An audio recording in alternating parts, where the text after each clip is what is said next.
you no sense of humor?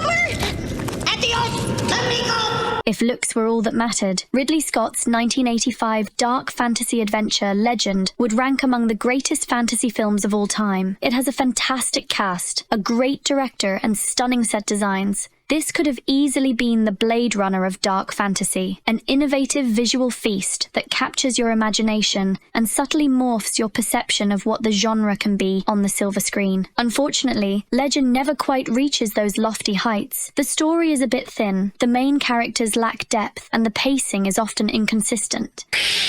Despite those shortcomings, Legend remains an enchanting film that has built a devoted cult following, revered by fans for its extraordinary visuals, imaginative settings, and memorable characters. Fresh off the success of his groundbreaking science fiction films, Ridley Scott teamed up with writer William Hjortsberg to create a fantasy epic. Inspired by the ethereal unicorn dream sequence from Blade Runner, the two of them crafted a lush and immersive universe, merging the beauty of fairy tales with the dark, foreboding atmosphere of gothic horror. Central to the film's visual style is the extraordinary work of makeup effects artist Rob Bottin. Renowned for his incredible contributions to films like The Thing and Total Recall, Bottin helped assemble one of the largest makeup effects crews ever seen at the time, working tirelessly to bring the film's menagerie of mythical creatures to life. From the grotesque, Keith Richards-inspired visage of the Goblin Blix to the hauntingly ghoulish design of the swamp hag Meg Mucklebones, Bottin's creations gave Legend an otherworldly feel, as if the characters were plucked straight from the depths of your nightmares. Perhaps no character better exemplifies the film's commitment to pushing the boundaries of visual aesthetics than the Lord of Darkness himself, portrayed by Tim Curry. Encased from head to toe in prosthetics, Curry endured a grueling 5.5-hour daily makeup process, transforming him into a 10-foot-tall demon from hoof to horn, resulting in one of the more memorable villains in the genre's history. In an alternate universe, his portrayal of darkness might rank alongside Darth Vader as one of the most iconic villains of all time, embodying a menacing look and the sly eroticism of a vintage Dracula. Unfortunately, the film's flaws overshadow his performance, leaving his legacy, like the movie itself, remembered more for its aesthetics than its quality. And that's a shame. Brave men discover that they are really cowards. Confronted with their true selves, most men run away.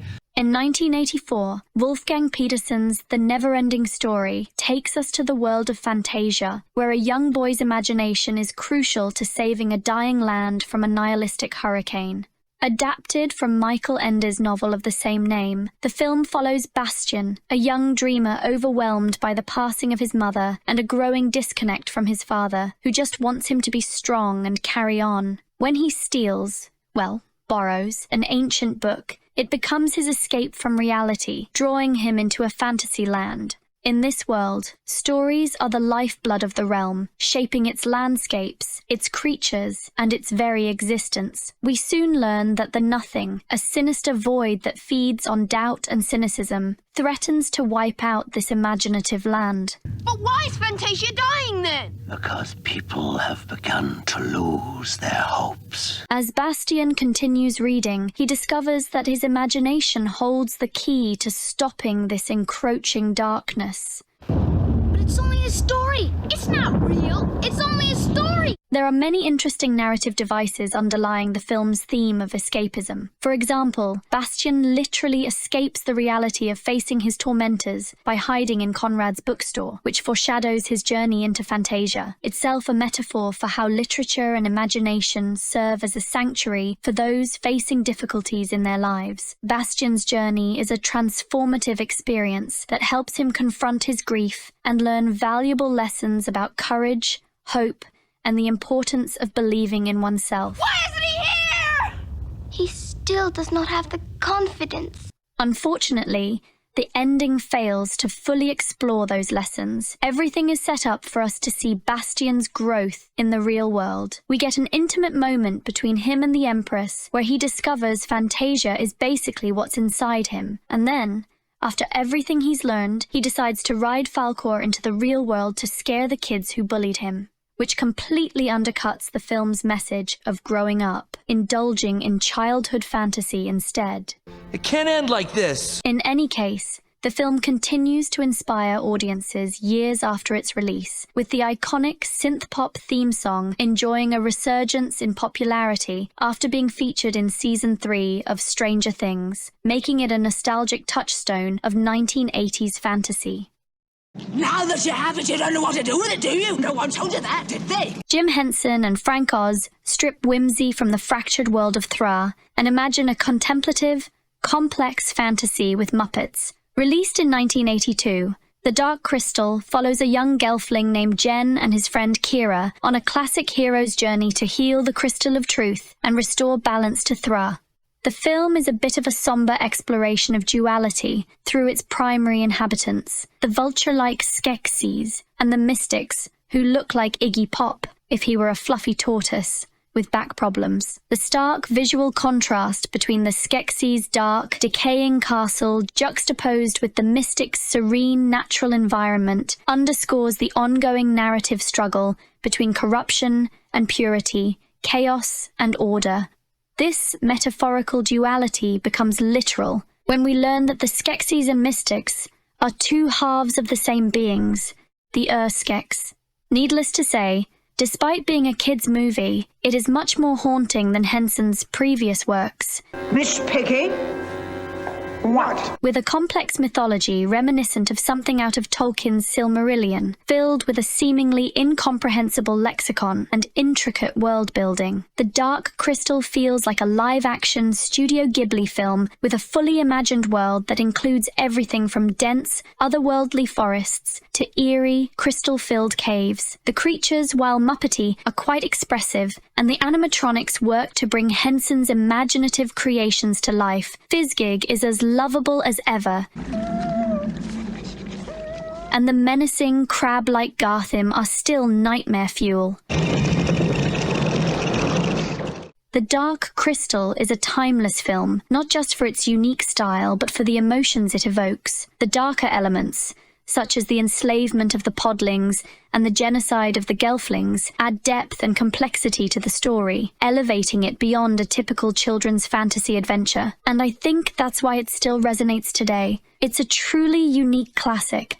Save me! Someone take me away from this awful place! Teens often wish for all sorts of devilish things, believing they'll never face any consequences.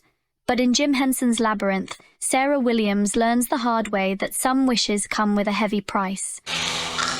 Listen. Frustrated with babysitting her brother Toby, she recklessly wishes him away, only to discover that the enigmatic Goblin King Jareth has taken her wish to heart. I want my brother back, please, if it's all the same. What's said is said. After creating The Dark Crystal, Jim Henson sought to craft a more light-hearted coming-of-age story. Teaming up with Monty Python's Terry Jones, they dropped humans into the world of Muppets, Alice in Wonderland style. Oh, how sweet. Unlike the structured quests of Henson's previous work, Sarah's path through the labyrinth is a whimsical and illogical one, mirroring her own internal battle between childhood vanity and the budding responsibilities of adulthood.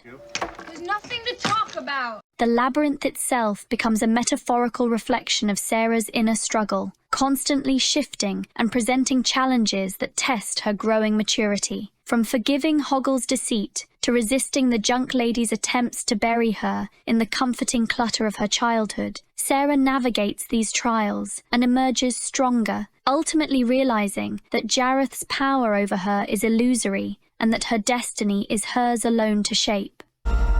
You have no power over me. Jennifer Connelly does a wonderful job of grounding us in Sarah's reality. She spends most of the film interacting with Muppets in outlandish situations, yet never loses sight of the teenage angst and identity struggle at her character's core. Even as a 16-year-old being pursued by a much older man, a rock star at that, she never feels overshadowed or out of place in the film. And that's impressive, given that the older fellow is David Bowie, whose performance is the most iconic element of the film. Well, besides Sir Didymus and Ludo. Mountain? Not only did Bowie contribute to the soundtrack, but he also gave a commanding performance that is both elegant in its presentation and creepy in its intentions, all while sporting a wild, voluminous mane that would make Tina Turner blush. All things considered, Labyrinth is an iconic 80s fantasy film with enough nostalgia and charm to continue connecting with audiences today, like a time machine to a more whimsical, less computer-generated era. But how will you capture us? We know the secrets of the fire swamp. We can live there quite happily for some time, so whenever you feel like dying, feel free to visit. Growing up, The Princess Bride was a bit like Pulp Fiction or The Big Lebowski, a film so embedded in the cultural consciousness, I had heard many of the iconic lines long before I knew their origin. Inconceivable! Much like Ridley Scott's Legend, The Princess Bride is an archetypical fairy tale with all the trappings you'd expect. A damsel in distress, a heroic journey, and a clear dichotomy between good and evil. However, the difference between the two films is that The Princess Bride knows it's a fairy tale, embracing its conventions with a self-aware and satirical tone instead of a classical, mythical one. Who are you? No one of consequence. I must know. It accomplishes this by employing a framing device with the grandson as a stand-in for the audience, and the grandfather serving as a bridge between the old-world charm of fairy tales and modern skepticism. I'm telling you, you're messing up the story. Now get it right. Which allows the film to engage with and poke fun at traditional fairy tale cliches, while still utilizing them and showcasing the power they have on the audience. Grandpa, wait. What did Fezzik mean he's dead? The film is very much inspired by the old swashbuckling adventure films of yesteryear, such as Robin Hood and Zorro. It draws on the daring sword fights, charming rogues, and noble quests that characterize these classics. The cast, from Robin Wright as the beautiful and steadfast Buttercup to Mandy Patinkin as the vengeful yet noble Inigo Montoya, bring an ethereal quality to their roles, embodying the timeless romanticism of those old adventure tales. You killed my father. Prepare to die. If there's any knock on the film, it's that the visuals are the least imaginative of any on this list, lacking the distinct flair of Legend or Labyrinth. However, this also works to its advantage, as it avoids feeling like a typical 80s fantasy adventure. Instead, The Princess Bride is charming, clever, and, most of all, timeless. Sure, we could put our academic hats on and point out that Buttercup is more reactive than proactive, lacking the agency that could have made her a more dynamic and empowering figure within the narrative. But that's combing for nits to pick within an otherwise cherished classic. The Princess Bride was one of the first family films to appeal to both children and adults, and given its cultural impact, it's hard to imagine a more iconic 80s fantasy.